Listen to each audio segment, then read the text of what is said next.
What do you do on a day-to-day basis? What does your work look like? Well, on a day-to-day basis, our work really varies depending on the situation. Our primary focus is on forensic genetic genealogy. So, the meat of that is usually on the computer, just working through genealogical databases. But there's a lot of work that happens around that. That's like the central point. But before and after that are things like coordinating with departments and discussing case details, discussing what best lab to send a sample to, coordinating with that lab, waiting for the sample to be processed into data that we can work with, and getting our team coordinated and briefed and prepped on the case before we start.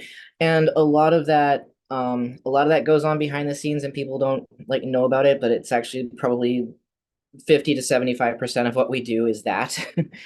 And a part of that is doing forensic reconstruction or forensic approximation art. And I learned how to do that as a support to the work that we do because it's something that can be supportive or augmentative to any human identification process. So it's just part of our work.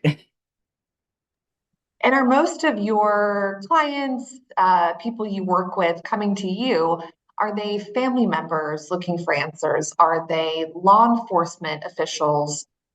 Who's coming to you for assistance?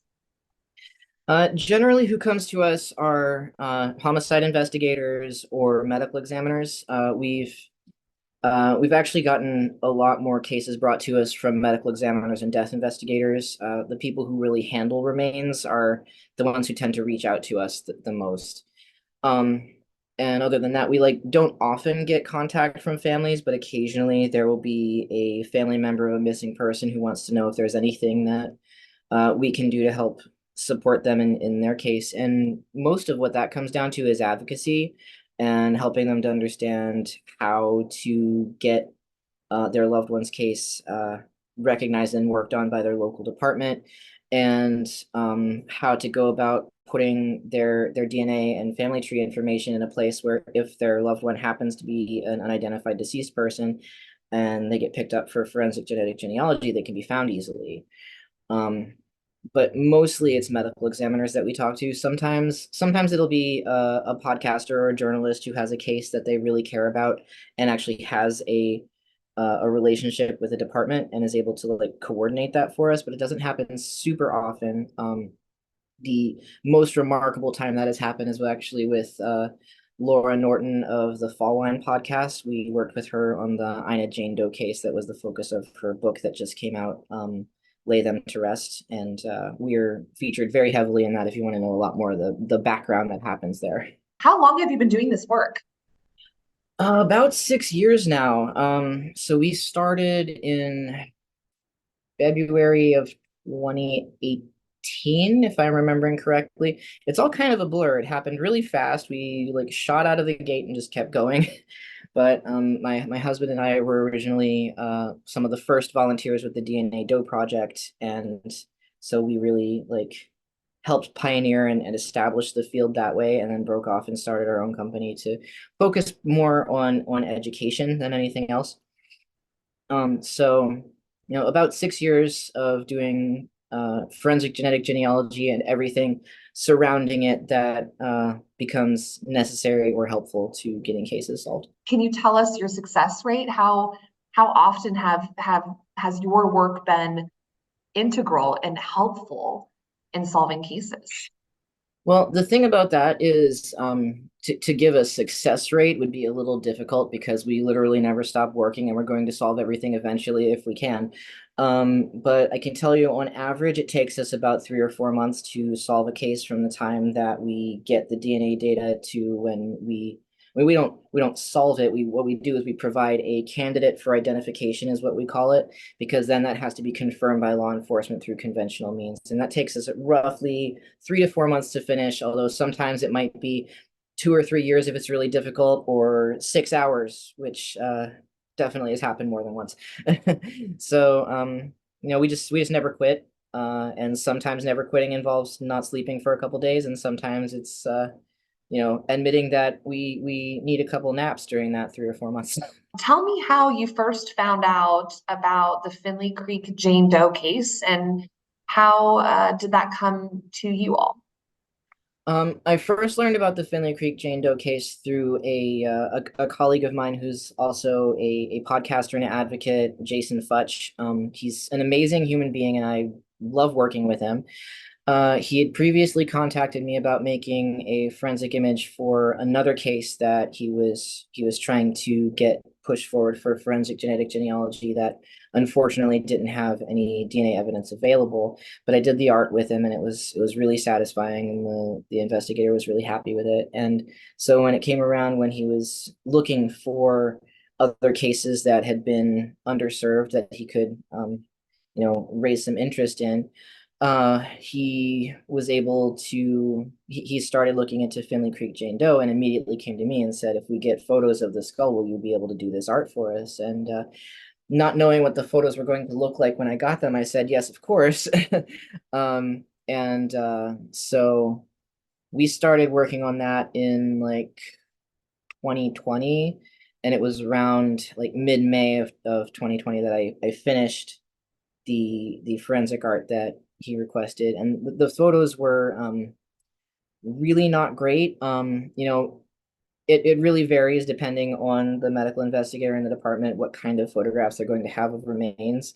And the photo of her skull was at a strange angle, and I had to actually use a 3D manipulation tool to sort of turn it in order to get it facing forward so I could do it. And then I had to reverse engineer that after I was done the art and turn it to match the original photo of the skull and make sure it's still lined up. So it was a rough one. I'm not sure if anybody else would have like thought of being able to do that because it was not a well-known thing you could do at the time and still isn't. So that's how we got started, and that made me feel like really invested in this case because I know that I went like really above and beyond what anyone would ever be expected to do.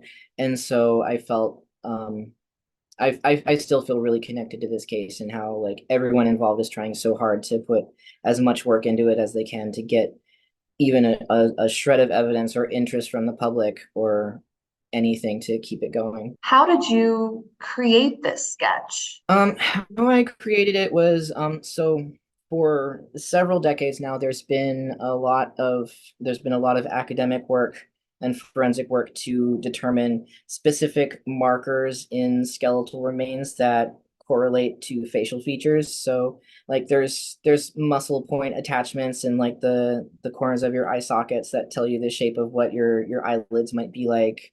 You can do things like figure out the shape of a person's nose based on their nasal aperture. And there's a bunch of data about this, and there's a lot of different ways you can learn how to do this. My go-to is Karen T. Taylor's book on forensic imaging, and like all of it is lined out in there pretty clearly. And also being able to consult with anthropologists helps a lot.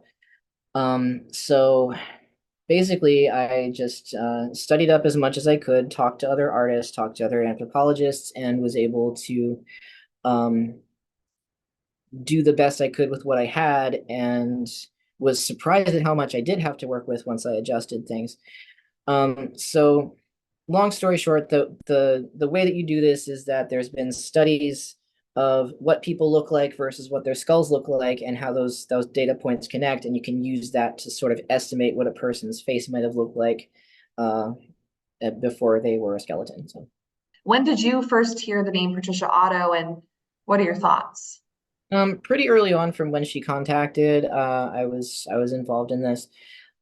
So what happened was she contacted the group, and I was given a couple of photos of her mother, and she was asking if I could do what we call a superimposition of the skeletal remains, the forensic art, and the photo of the possible ID to see if features line up.